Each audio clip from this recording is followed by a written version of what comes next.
آپ صلی اللہ علیہ وسلم نے ایک کپڑا منگوایا، حضرت حمزہ رضی اللہ تعالیٰ عنہ کی لاش کا مسئلہ کیا گیا، ان کے ناک کاٹ دیے گئے، ان کی آنکھیں نکال لی گئیں، ان کا سینہ چاک کر کے ہندا نے ان کا کلیجہ نکالا اور اس کو اپنے دانتوں سے چبایا، اور اسی طرح حضرت حمزہ رضی اللہ تعالیٰ عنہ کے کان کاٹ دیے گئے۔ آپ صلی اللہ علیہ وسلم نے جب دیکھا کہ ان کے جسم کا مسئلہ کیا گیا ہے تو آپ صلی اللہ علیہ وسلم نے کہا کہ ایک کپڑا لا کر میرے چچا کے جسم کو ڈھک دو۔ جب کپڑا لایا گیا اور حضرت امیر حمزہ کے رضی اللہ تعالیٰ عنہ کے جسم کو ڈھانکنے لگے تو آپ صلی اللہ علیہ وسلم نے یہ گوارا نہ کیا کہ حضرت امیر حمزہ کا جسم تو ڈھکا ہو لیکن میرے ایک صحابی کا جسم ننگا پڑا ہو، اس کے جسم پر کوئی کپڑا نہ ہو۔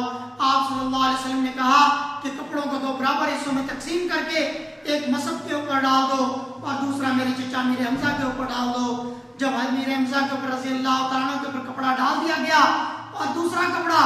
حضرت مصعب بن عمیر رضی اللہ تعالیٰ عنہ کے اوپر جب ڈالا گیا تو وہ مصعب کہ جو زندگی میں ایک کپڑے کو ایک مرتبہ پہنتا دوبارہ نہیں پہنتا تھا، اس کی حالت یہ تھی کہ کپڑا چھوٹا تھا، مصعب رضی اللہ تعالیٰ عنہ کا قد بڑا تھا، سر ڈھانکتے تو پاؤں ننگا ہو جاتا، پاؤں ڈھانکتے تو سر ننگا ہو جاتا۔ حضرت حضور صلی اللہ علیہ وسلم جب یہ حضور علیہ السلام نے جب یہ منظر دیکھا تو آپ صلی اللہ علیہ وسلم آپ دیدہ ہو گئے۔ آپ صلی اللہ علیہ وسلم نے فرمایا مصعب کے سر کو ڈھک دو اور اس کے پاؤں پر گھاس ڈال دو۔ عزیز طلباء، میں کس صحابی کا ذکر کروں، جہاد کی کیا کیا مثالیں میں آپ کو دوں۔ اللہ رب العزت تو خود فرماتے ہیں اسلام کو ہیں ایسے مسلمان درکار، ایک ہاتھ میں قرآن ہو ایک ہاتھ میں تلوار، بازار شہادت کی دکانوں پر تو آؤ، سر بیچنے والوں کا خدا خود ہے خریدار۔ عزیز طلباء، حضرت انس رضی اللہ تعالیٰ عنہ کی زندگی کا مطالعہ کریں، وہ انس رضی اللہ تعالیٰ عنہ کہ جو جنگ احد میں کفار کی صفوں کو چیرتے ہوئے آگے نکل جاتے ہیں، پیچھے سے آواز آتی ہے انس رک جاؤ نہیں تو مارے جاؤ گے۔ حضرت انس رضی اللہ تعالیٰ عنہ کہتے ہیں نہیں نہیں، مجھے تو احد پہاڑ کے پیچھے سے جنت کی خوشبو آ رہی ہے،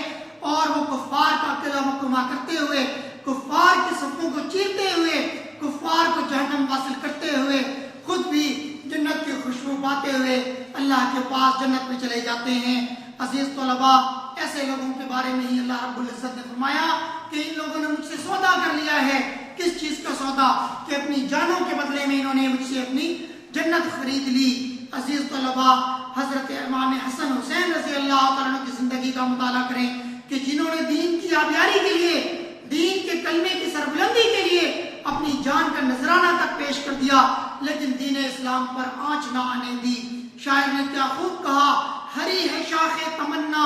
ابھی جلی تو نہیں، ہری ہے شاخ تمنا ابھی جلی تو نہیں، جگر کی آگ دبی ہے مگر بجھی تو نہیں، دو تیغ ظلم سے گردن شہید اعظم کی، کٹی ہے پر سرے میدان مگر جھکی تو نہیں۔ عزیز طلباء، امام حسن حسین نے اپنے گردن کو تو کٹوا لیا، اپنے اہل و عیال کی قربانی تو دی، لیکن اپنے نانا کے دین پر آنچ نہیں آنے دیا۔ عزیز طلباء، یہی جہاد ہے کہ اسلام میں اس کا ایسا مقام ہے جس طرح ایک اونٹ کے جسم کے اندر ایک کوہان ضروری ہے، اسی طرح دین اسلام میں جہاد ضروری ہے۔ عزیز طلباء، جب تک مسلمانوں نے جہاد کے علم کو تھامے رکھا، جب تک مسلمانوں نے جہاد کے جھنڈے کو بلند کیا، آپ یاد رکھیں پوری دنیا پر مسلمان قابض رہے، ہر جگہ مسلمانوں کی حکومت تھی۔ جب مسلمانوں نے جہاد کو ترک کر دیا تو ہر جگہ مسلمان ہی مظلوم نظر آتے ہیں، ہر جگہ مسلمان ہی کو گاجر مولی کی طرح کاٹا جا رہا ہے، ہر جگہ مسلمان ہی پر ظلم کیا جا رہا ہے، خواہ وہ فلسطین ہو یا شیشان، عراق ہو یا افغانستان اور آپ کا کشمیر ہو، ہر جگہ مسلمان ہی پر ظلم ڈھایا جا رہا ہے۔ عزیز طلباء، یہ جہاد ہی ہے کہ جس کے ذریعے یہ دین ہم تک پہنچا، اور اللہ رب العزت نے اس جہاد کو ہی دے کر کہا کہ جب تک تم اس کے علم کو تھامے رکھو گے پوری دنیا پر قابض رہو گے۔ یاد رکھیں جب مسلمانوں نے جہاد چھوڑ دیا تو ہر جگہ مسلمان ہی مظلوم ہیں۔ آئیے اب ہم اپنا ٹاپک پڑھتے ہیں، جو باتیں کتاب میں دی ہوئی ہیں وہ میں آپ کو پڑھ کر سنا دوں۔ پیج 75 پر جہاد کے معنی ہیں کوشش کے، یہ آپ کا ایک شارٹ کوشچن بھی بنتا ہے کہ جہاد کے لفظی معنی کیا ہیں، تو آپ نے لکھنا ہے جہاد کے لفظی معنی ہے کوشش کے، اور جب پوچھا جائے آپ سے جہاد کا مفہوم کیا ہے تو اس کے آگے ہی اس کا شارٹ کوشچن کا جواب شروع ہو رہا ہے۔ اسلام میں اس کا مفہوم ہے حق کی سربلندی، اس کی اشاعت اور حفاظت کے لیے ہر قسم کی کوشش کوشش، قربانی اور اثار کرنا، اپنی تمام مالی، جسمانی اور دماغی قوتوں کو اللہ کی راہ میں صرف کرنا، یہاں تک کہ اس کے لیے اپنے اہل و عیال، اپنے عزیز و اقارب، خاندان اور قوم کی جانیں تک قربان کر دینا، حق کے دشمنوں کی کوششوں کو ناکام بنانا، ان کی تدبیروں کا غارت کر دینا، ان کے حملوں کو روکنا، نیز اس کے لیے میدان جنگ میں آ کر ان سے لڑنا پڑے تو اس سے بھی دریغ نہ کرنا، یعنی کہ پیچھے نہ ہٹنا۔ اس لیے جہاد کو اسلام میں بہت بڑی عبادت قرار دیا گیا ہے۔ یہ آپ کا اگلا شارٹ کوشچن، اگر آپ سے پوچھا جائے کہ جہاد کا مفہوم کیا ہے تو یہاں تک آپ لکھ سکتے ہیں۔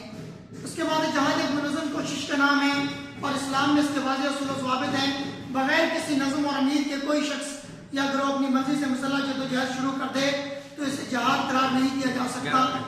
جہاد کے لیے ضروری ہے کہ اسلامی ریاست کی طرف سے باقاعدہ اس کا حکم ہو گیا ہو، علماء مجتہدین کے اداروں نے حالات اور اسباب کا بلاج جائزہ لے کر اس کے امکان اور ضرورت کا فیصلہ دیا ہو۔ اس کا مقصد مظلوم مسلمانوں کی امداد کرنا، اشاعت اسلام کے راستے کی رکاوٹوں اور فتنوں کو دور کرنا اور رضا الہی کا حصول ہے۔ جہاد کا مفہوم بہت واضح ہے۔ بعض علماء کی رائے میں جہاد کی سب سے اعلیٰ قسم، جب آپ سے یہ پوچھا جائے جہاد کی سب سے اعلیٰ قسم کون سی ہے تو آپ نے اس لائن میں اس کا جواب ہے یہ لکھنا ہے، جہاد کی سب سے اعلیٰ قسم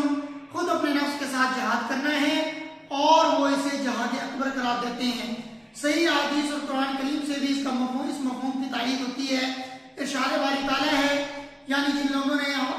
ہمارے بارے میں جہاد کیا، یعنی محنت اور تکلیف اٹھائی، ہم ان کو اپنے راستے دکھائیں گے اور یقیناً اللہ نیکوکاروں کے ساتھ ہے۔ عزیز طلبہ، اس کے آگے جہاد کی قسمیں ہیں، یہ ہم اپنے اگلے ٹاپک میں پڑھیں گے۔ آپ کی جو ڈائری ہے وہ یہ ہے کہ جہاد کے فضائل بیان کریں، ٹھیک ہے؟ یہ ساری باتیں جتنی میں نے آپ کو بیان کی یہ جہاد کا مفہوم اور جہاد کے فضائل ہیں۔ آج والا جتنا بھی میں نے ٹاپک بیان کیا اس کو آپ نے یاد بھی کرنا ہے اور اس کی پریکٹس بھی کرنی ہے۔ اگلے سبق تک کے لیے اجازت دیجیے۔ اللہ حافظ۔ السلام